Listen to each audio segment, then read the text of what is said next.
Rizda optimis untuk terus membantu serta menyediakan program kepada golongan pekebun kecil untuk meningkatkan pendapatan menerusi peruntukan lebih RM400 juta dalam Belanjawan 2024.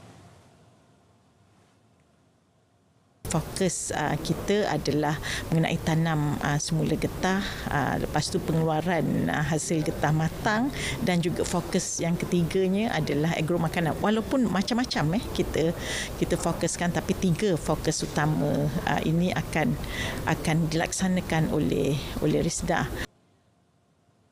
Beliau turut memberi jaminan Rizda sedia membantu serta memudahkan permohonan insentif berkenaan.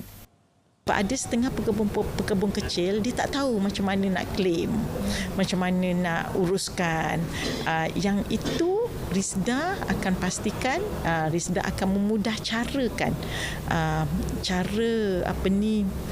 pekebun kecil itu, kalau mereka nak memohon. Pekebun kecil getah dijangka memperoleh pendapatan tambahan antara RM300 ke RM350 sebulan melalui inisiatif kenaikan paras harga pengaktifan insentif pengeluaran getah IPG kepada RM3 sekilogram yang diumumkan dalam Belanjawan 2024. Ketua Pengarah Lembaga Getah Malaysia, Datuk Dr. Zarusani Muhammad Noor berkata, pendapatan tambahan itu adalah bagi ladang yang berkeluasan 2 hektar. Pendapatan tambahan itu bagaimanapun bergantung kepada kos pengeluaran. Memberi komitmen untuk meningkatkan daripada RM2.70 ke RM3. Memang ada cadangan-cadangan lain, tapi kita akan tengoklah dalam waktu terdekat ni mana yang lebih sesuai.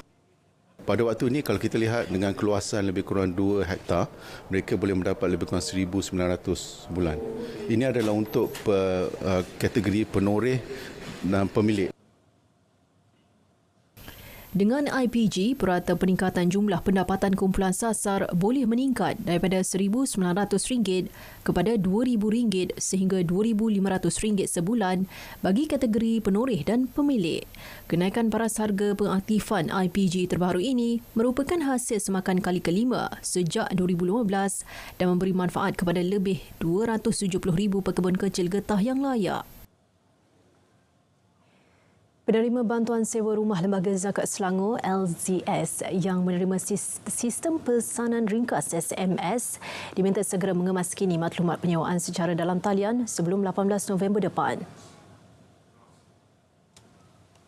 Kenyataan menyebut ia bagi membolehkan bantuan melibatkan lebih 17,000 asnaf fakir miskin dan mualaf daftar di Selangor itu dapat disambung untuk tahun depan.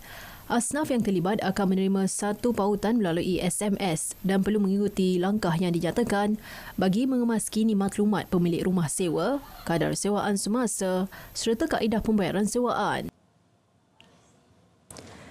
136 pendatang tanpa izin termasuk 6 wanita yang menyewa beberapa unit kondominium di Ibu Negara ditahan awal pagi tadi.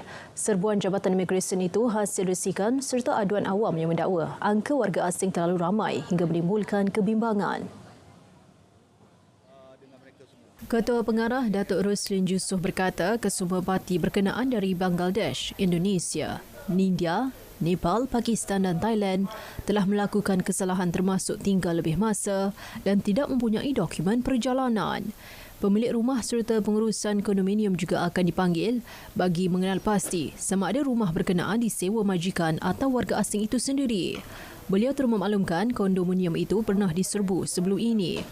Seramai 3,016 warga asing diperiksa dalam serbuan selama 4 jam bermula 1 pagi melibatkan 338 anggota imigresen dari Putrajaya, Melaka, Negeri Sembilan, wilayah Persetujuan Kuala Lumpur dan lapangan terbang antarabangsa Kuala Lumpur. Suruhanjaya